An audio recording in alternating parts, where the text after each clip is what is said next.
Hey everybody, so if you're wondering why I'm sitting here in the house with my hat and my scarf and my coat on, it's not because I like to sit around my house with this type of stuff on. It's because I'm actually getting ready to run out and do an errand. But before I left the house, I was just thinking this would be a great topic to make a video for, which is helping your child to transition to wearing winter clothing. If you are in a colder state where, just like I am, then it's definitely necessary that you transition from those lighter summer and fall type clothing into the more heavier winter type clothing, which can consist of coats and scarves and hats and gloves and mittens, boots, all of that. However, for some kids who have sensory sensitivities or sensory processing issues, it's not that easy to just throw them on a coat and a scarf and a hat in a matter of seconds, or to transition them into something like that overnight. So in this video, I'm going to give you 5 brief tips on how you can help your child to transition to wearing winter clothing. So the first tip is to prepare your child ahead of time. So if you live in an area where your seasons kind of gradually change, or if you're like me, I live in the Midwest and sometimes it seems like the temperature just drops overnight, but you know that every year this happens, that winter is coming and that it's going to be a time of year where you have to make a lot of changes, including things that you wear. So you want to start preparing your child ahead of time by maybe just transitioning them to watching more videos or reading more books or having more discussions about what it means to transition into the winter season. And you can also discuss and show them in the winter, these are types of clothing that we wear because it helps to protect us, it helps to keep us warm and safe and all of those things. If you have a younger child though who may not understand what that means, you can still kind of gradually introduce the idea to them by maybe showing them videos or finding different characters that they really like and showing them wearing some winter clothing as well, which may motivate your child to want to do the same. My first tip is just all about the mindset. So just pretty much preparing your child through visuals and music and discussions to kind of help with that transition. Tip number 2 is to practice with your child. So if you don't have any sensory processing difficulties, because everybody has some sensory quirks about themselves, but if you don't have anything that is really holding you back from being able to tolerate different types of clothing, then you may not even think about it. You may just automatically go with the flow of the seasons and throw on a hat and a scarf and a coat and gloves or whatever when it's time to do so. But for kids or other individuals who do have some of those sensory processing difficulties or sensitivities, then it may not be so easy for them to just automatically assimilate to that. And so for those individuals, you definitely want to practice ahead of time. And so you can start to introduce new articles of clothing to them just to kind of see what they tolerate and what they don't tolerate. So you can start by, practicing with throwing on some gloves one day, playing a game around the house where you are throwing on a hat or putting on some boots or putting on a coat or a scarf, and just kind of gradually see and test out articles of clothing that they do tolerate and then articles of clothing that not so much. And then that way you'll know ahead of time what adjustments and what modifications you may have to make in order to make it more comfortable for that child.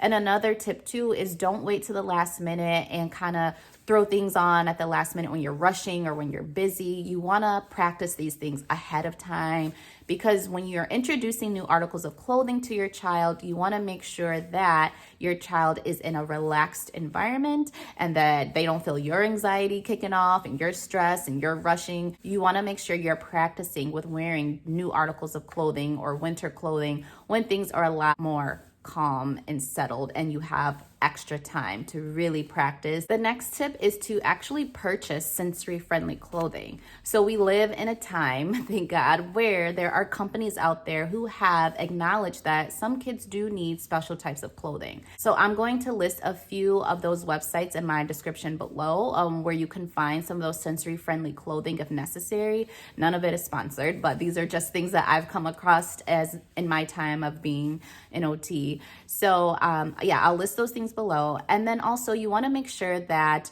when you are purchasing the sensory friendly clothing, that the layer that is closest to your child or what you decide to put them on next to their chest is the most comfortable for them.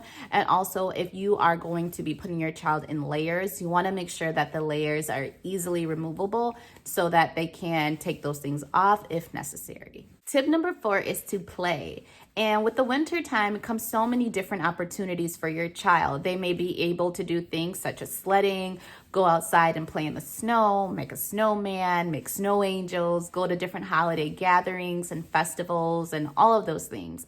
And so sometimes just being able to participate in those activities may be motivation enough for your child to want to put on their winter clothing so that they can participate in all those fun activities.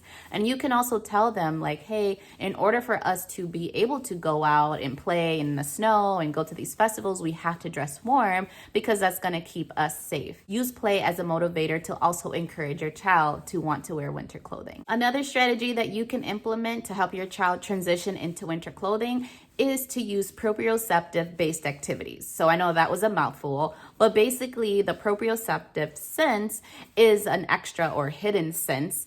And basically it's the sense that gives us feedback from our joints and our muscles.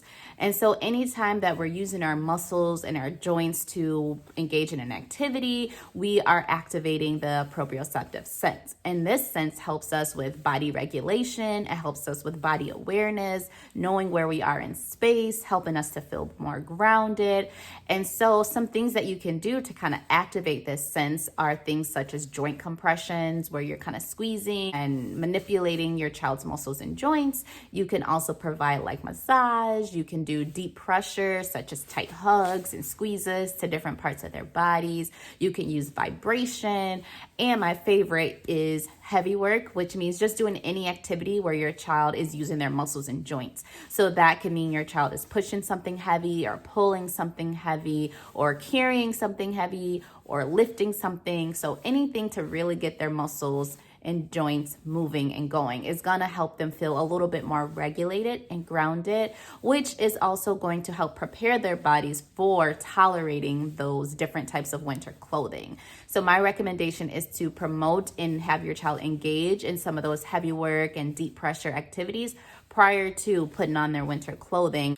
And while we're on the subject of winter clothing, also be mindful that the holidays are approaching, and you also may need to make some modifications to your traditional holiday celebrations to compensate for your child's sensory needs. And because of that, I have made a video to help you learn some strategies that you can implement for the holidays for your sensory sensitive child. And I will definitely link that video in the description below. So make sure you watch that video as well. And if there are any other ideas that you guys have that you would love for me to make a video about, or if there's any questions that you guys may have, please leave them below. And also don't forget to subscribe if you are interested in learning more child and sensory and developmental tips from Ash the OT. All right, guys.